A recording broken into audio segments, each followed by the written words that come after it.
Bonjour à tous, aujourd'hui nous allons parler de dérivation et de convexité qui sont deux notions qui sont relatives à la variation des fonctions, à la variation et à la position de leur courbe par rapport à d'autres objets.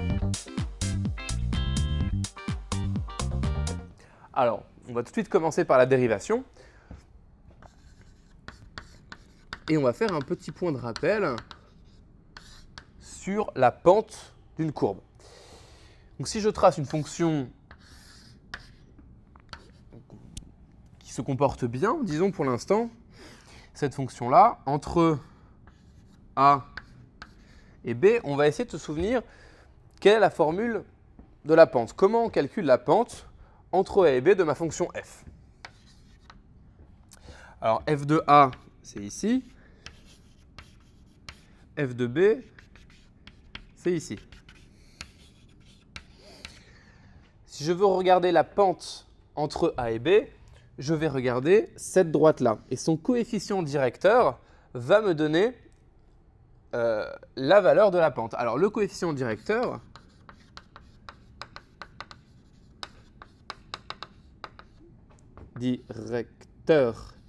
de f entre A et B, ça va être f de B moins f de A sur B moins A. J'ai bien sûr pris B qui était strictement plus gros que A. Donc ça va me donner le coefficient directeur de la droite bleue qui est définie ici. Ça veut dire quoi son coefficient directeur? Ça veut dire que pour une unité de parcouru sur l'axe des abscisses, je parcours ce nombre d'unités sur l'axe des ordonnées. Alors pourquoi je commence par ça? Parce que la dérivée, c'est très lié en fait à cette notion de coefficient directeur. La dérivée, ça va être non pas le coefficient directeur de la corde qui est ici, mais le coefficient directeur de la tangente de f au point 1. Alors, comment on va faire pour calculer le coefficient directeur de f à mon point A? Eh bien, on va regarder les coefficients directeurs de toutes ces cordes ici en faisant tendre B vers A. Et vous voyez bien que si je fais tendre B vers A, le coefficient directeur de la droite de la corde, donc de la droite bleue, va tendre vers le coefficient directeur de la droite qui est ici. Et c'est comme ça qu'on va définir la dérivée. Donc la dérivée, on appelle dérivée de f en x0.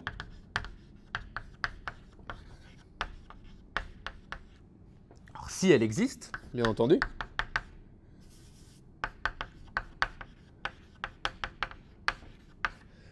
La limite, quand x tend vers x0 du nombre de la fonction, plutôt de la fonction qui à x associe f de x moins f de x0 sur x moins x0. Donc deux choses importantes ici, cette limite n'existe pas forcément. Alors, si elle existe et qu'elle est finie, pas précisé. Alors, qu'est-ce qui se passe si la limite est infinie? Si la limite est infinie, on va tendre vers un coefficient directeur qui est infini en A. C'est-à-dire qu'on va avoir une fonction qui part à l'infini très vite et du coup qui ne va pas nécessairement être définie en A. Donc si ce nombre-là est infini, on dira que la fonction n'est pas dérivable en x0. De la même manière, si la limite n'existe pas, on dira que la fonction n'est pas dérivable en x0.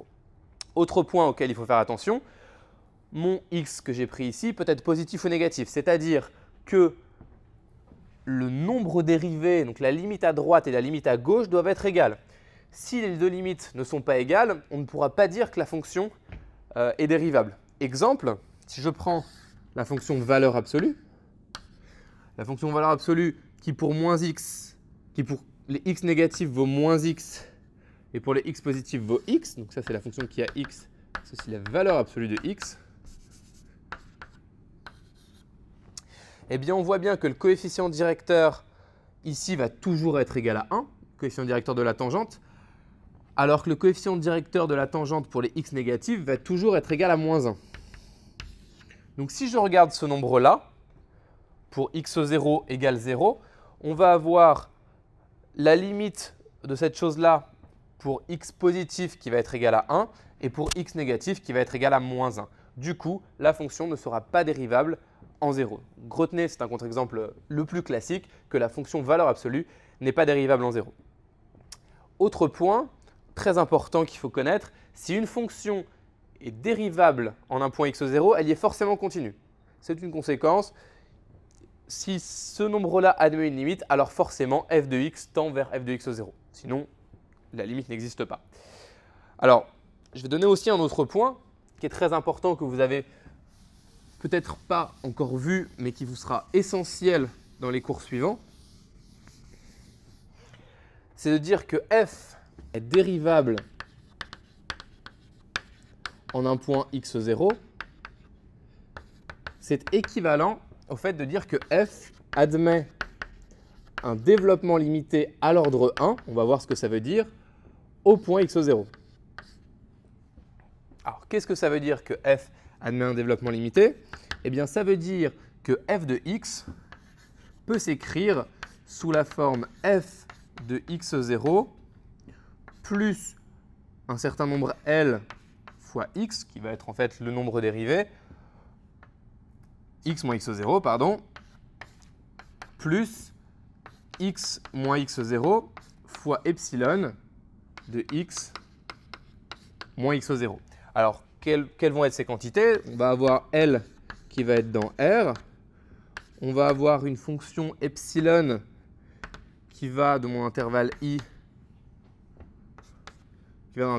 dans R, tel que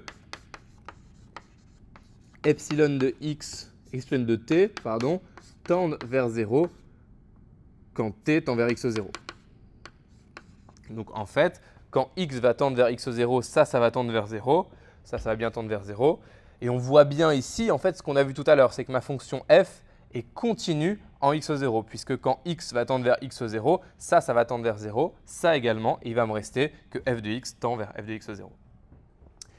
Alors, à partir du moment où on a défini une fonction, des nombres dérivés en certains points, on peut définir une fonction dérivée sur un intervalle i. Donc, si je prends i à un intervalle de r, on appelle fonction dérivée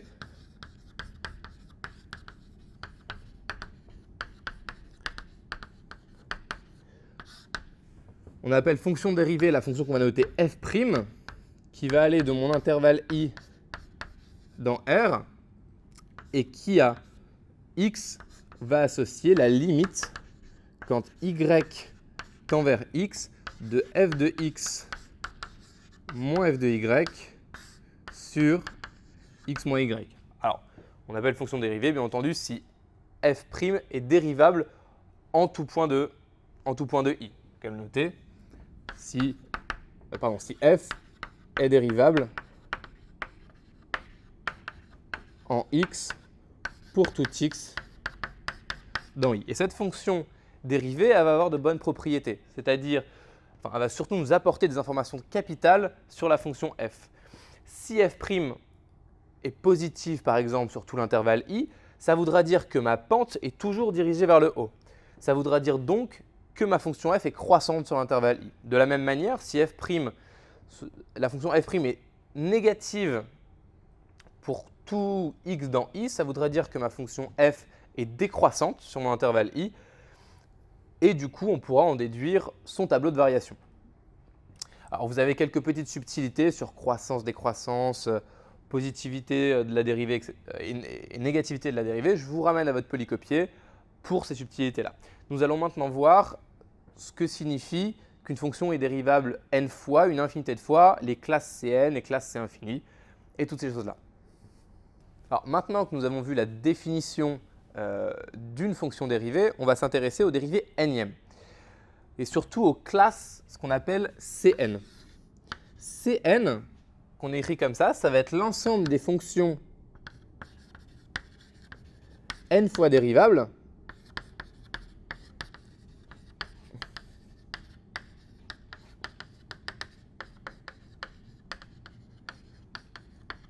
et de dérivée n-ième continue.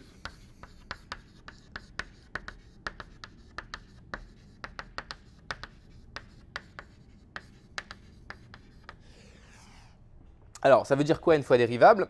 Ça veut dire qu'une fois qu'on a défini notre fonction f' sur tout l'intervalle i, c'est une fonction normale et on peut du coup regarder les variations de f' sur i et on peut du coup définir la dérivée de la fonction f', qu'on appellera dérivée seconde de la fonction f. Dérivée énième, c'est juste la généralisation de ça, c'est qu'on dérive cette fonction n fois. Alors, ce qui est intéressant, c'est que dans la définition de Cn, j'ai précisé ici que si une fonction appartient à Cn, elle est n fois dérivable, et j'ai précisé que sa dérivée énième était continue. Si vous remarquez, je n'ai pas précisé que les dérivées intermédiaires étaient continues. Mais ce n'est pas nécessaire, parce que si ma fonction est dérivable n fois, ça veut dire que ma fonction dérivée n-1 fois, par exemple, est dérivable. Si elle est dérivable, elle est continue. Donc je ne l'ai pas précisé dans la définition, mais toutes les dérivées intermédiaires sont aussi continues. Alors, un exemple, donc C1, ça sera l'ensemble des fonctions dérivables dont la dérivée est continue. Il y a une notation qu'on utilise assez généralement qui est C0. C0, ça veut dire que la fonction est dérivable 0 fois, ou plus peut-être, mais au moins dérivable 0 fois, et de dérivée 0 continue. Ça veut simplement dire qu'en fait que ma fonction est continue. C'est une notation qu'il faut connaître. Alors, on appelle C infini également l'ensemble des fonctions qui sont dérivables une infinité de fois. Donc, l'ensemble des fonctions C infini, c'est l'ensemble des fonctions qui sont dérivables n fois, Cn, pour tout n dans grand N. Alors, vous connaissez beaucoup de fonctions qui sont C infini, les polynômes, l'exponentielle, le logarithme. Toutes ces fonctions-là, je peux les dériver une infinité de fois, puisque si je dérive mon exponentiel n fois, j'obtiens toujours l'exponentielle, donc je peux bien le dériver n fois pour tout n. Le logarithme, c'est pareil, je le dérive en 1 sur x, je peux le dériver 2 fois en moins 1 sur x carré, etc. etc. C'est d'ailleurs un très bon exercice qui est dans le poly que je vous conseille. Et les fonctions polynômes, c'est de la même manière. De toute façon, au bout d'une fois, on arrive sur la fonction nulle. Alors, dériver n fois une fonction, c'est très important, il faut savoir le faire. Il y a un théorème qu'on connaît qui s'appelle le théorème de Leibniz. Alors, le théorème de Leibniz, il me dit que si j'ai deux fonctions f et g qui sont des fonctions de i dans R et qui sont n fois dérivables,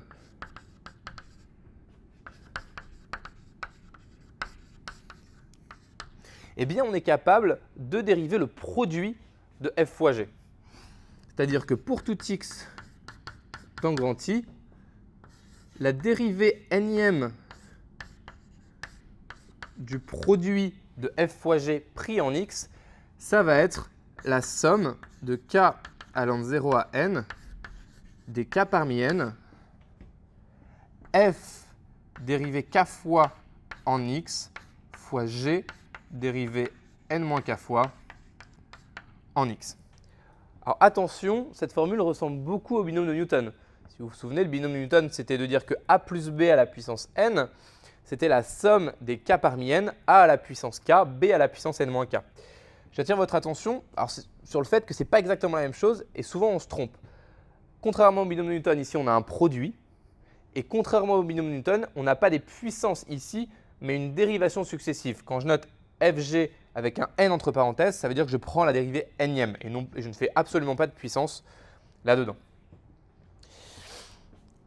Alors, ce qui est important une fois qu'on a défini ces dérivées et ces dérivées énièmes, c'est les théorèmes qu'on va pouvoir appliquer.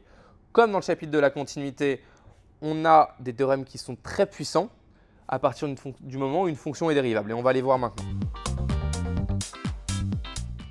Alors, dans ces théorèmes sur la dérivation, on va commencer par le théorème des accroissements finis.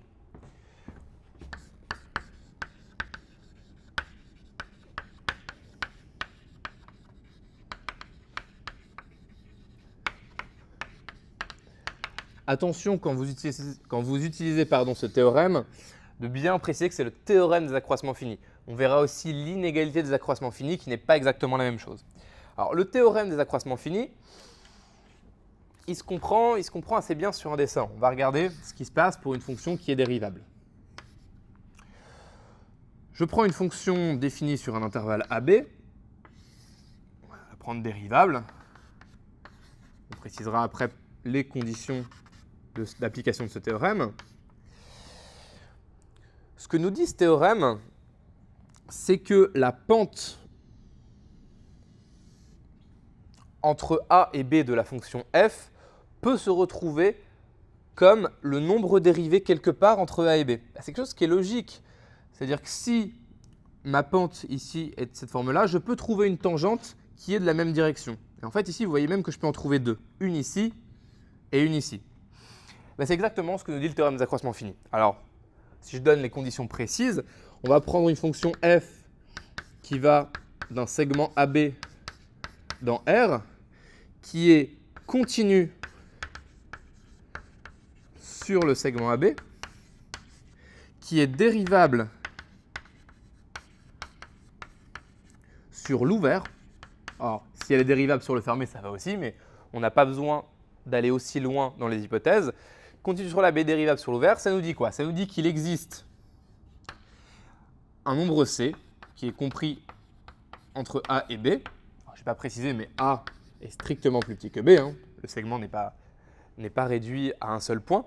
Il existe un point C dans le segment AB tel que f de B moins f de A soit égal à f' de C fois B moins A. Alors, c'est bien ce que je vous ai dit tout à l'heure.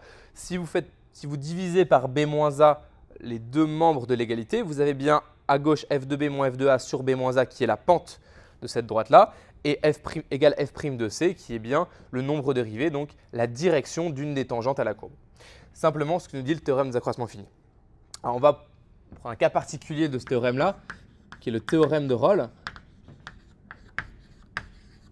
Le théorème de Rolle nous dit la même chose avec une petite différence, c'est quand la fonction, c'est que la dérivée s'annule. Je le fais sur un dessin, ça sera plus clair. Si ma fonction f est nulle au point A et nulle au point B, ça nous dit que forcément, la dérivée va s'annuler quelque part. Donc, on va forcément avoir une tangente horizontale quelque part. C'est le cas ici. C'est exactement la même chose que là. C'est exactement la même chose qu'ici avec le cas particulier que f de A est égal à f de B. Alors, je précise quand même. Donc, on va prendre f, une fonction qui est définie de AB dans R, continue sur notre segment AB, dérivable sur l'ouvert AB, est tel que f de A égale f de B. Alors, j'ai même pris ici sur le dessin f de A égale f de B égale 0, mais ce n'est pas nécessaire. J'aurais pu prendre f de A égale 1 et f de B égale 1. Il suffit que les deux nombres soient égaux et du coup, ça nous dit qu'il existe un C dans l'intervalle AB où f de C, f' de C, pardon, est égal à 0.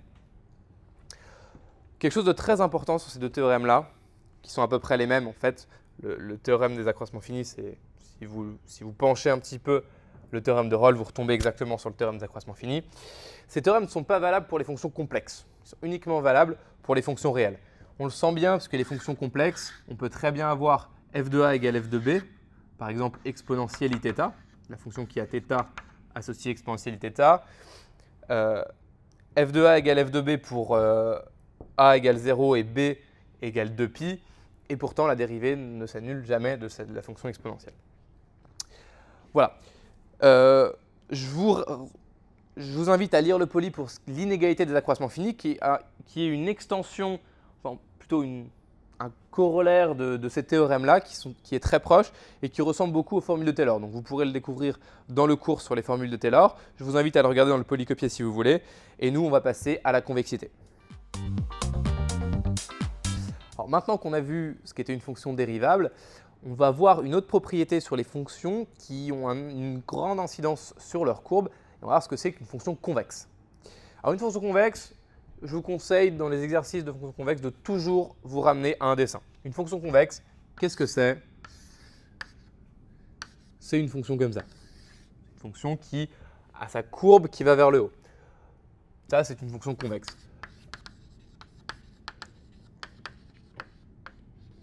De manière symétrique, une fonction qui a sa courbe tournée vers le bas, on appellera ça une fonction concave. Alors, mathématiquement, comment on définit une fonction convexe? Eh bien, si on regarde deux points ici dans lesquels sont définis ma fonction convexe, A et B, on va avoir f de A et f de B, on va prendre un petit peu au-dessus. Si on regarde un point compris entre A et B, par exemple celui-là, ce point C ici, eh bien l'image de ce point C, donc ici f de C, va être plus petite que le point C pris sur la corde entre f de A et f de B. De manière un peu plus générale, ça veut dire que l'image du barycentre de A et de B, quel que soit le barycentre avec un lambda compris entre 0 et 1, l'image du barycentre va être plus petite que le barycentre des images. Alors, mathématiquement, ça nous dit que si j'ai f, une fonction qui va de I dans R, f va être convexe sur I, si et seulement si, pour tout xy dans I, et pour tout lambda dans 0, 1, on a dit que l'image du barycentre de A et B était plus petite que le barycentre des images de A et de B. Donc, l'image du barycentre, c'est f de lambda A plus 1 moins lambda B, est inférieur ou égal au barycentre des images, donc lambda f de A plus 1 moins lambda f de B. Alors, la concavité, c'est exactement la même chose. Je ne vais pas le renoter, mais f est concave sur un intervalle I si le barycentre des images est plus petit que l'image des barycentres. C'est exactement l'inégalité inverse. Alors, il y a plein de choses intéressantes à savoir sur la convexité. Ce sont des cas particuliers. D'abord, si ma fonction f, elle est ce qu'on appelle C2, donc 2 fois dérivable et de dérivée seconde continue. Si f est C2, f convexe, c'est équivalent, f convexe sur I, pardon, c'est équivalent au fait que pour tout x dans grand I, f seconde de x est positive. C'est quelque chose qui ne nous semble pas illogique quand on regarde les polynômes. Par exemple, si je prends le polynôme qui a x associé x carré, eh ben, il a cette tête-là, excepté qu'il est centré en 0. Mais c'est quelque chose qui est convexe, le polynôme qui a x associé x carré. Si je dérive 2 fois la fonction qui a x donne x carré, j'obtiens le nombre 2. J'obtiens le nombre 2 et du coup qui est toujours positif sur R et ça me dit que ma fonction x donne x carré est convexe sur R. De la même manière, si je prends la fonction moins x carré qui a x associé moins x carré, elle est concave sur R. Alors, c'est quelque chose qui sert très souvent et dans 90% des énoncés d'exercice que vous serez amené à traiter, vous utiliserez cette propriété-là pour définir la convexité parce que votre fonction sera bien C2. Alors, il y a un autre théorème qui est intéressant, plutôt une succession de théorèmes qui vont un peu ensemble. C'est que si f est une fonction C1 seulement, si f est C1 sur mon intervalle I, on a équivalence entre les propriétés suivantes.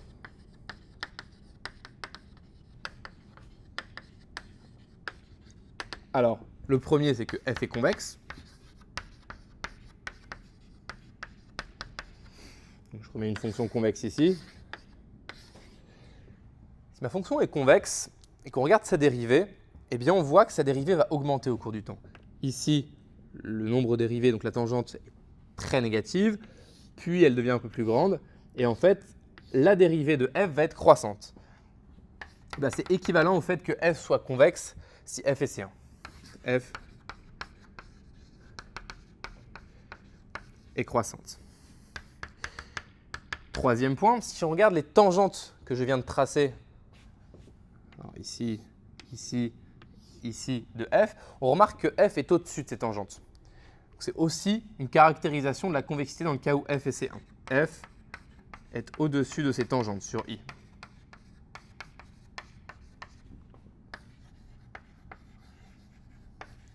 Et enfin, dernier point, si je regarde non plus les tangentes mais les cordes, on a f qui va être en dessous de l'ensemble de ces cordes sur I.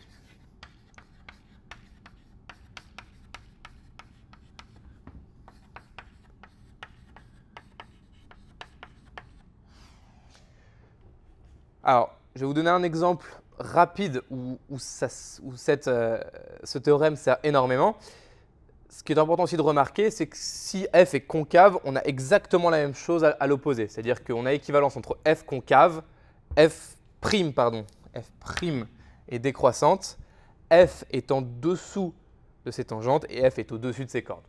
Ce qui s'applique pour convexe s'exprime dans le sens inverse pour concave. Alors, rapidement, un exemple.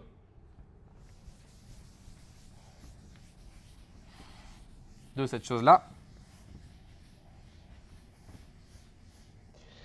Si je regarde la fonction, par exemple, qui a x associe exponentielle x, qui va de R dans R ou dans R plus étoile, cette fonction, elle est convexe.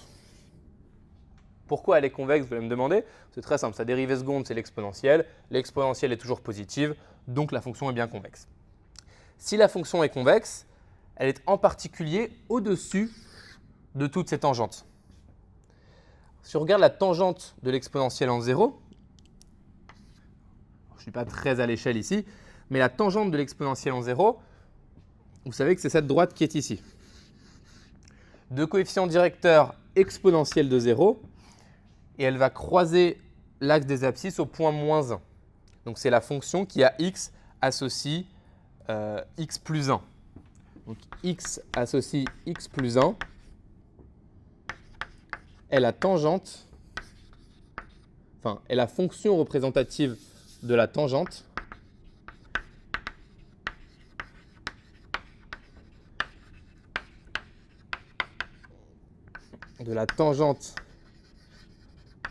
à la courbe de l'exponentielle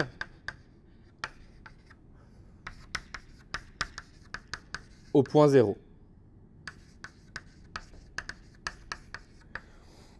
Alors, si l'exponentielle est au-dessus de toutes ces tangentes puisqu'elle est convexe, ça nous dit que pour tout x dans grand R, exponentielle x est supérieur ou égal à x plus 1. C'est une inégalité qu'on appelle inégalité de convexité.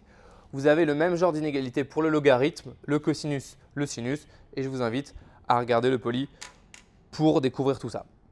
Voilà, il y a beaucoup de choses à dire sur la convexité et sur la dérivabilité, surtout beaucoup d'exercices à faire, donc je vous conseille de regarder ceux qui sont dans le polycopier. Et si vous avez des questions, n'hésitez pas à nous écrire un mail à l'adresse math@optimalsuccès.fr et on sera ravis d'y répondre. Merci.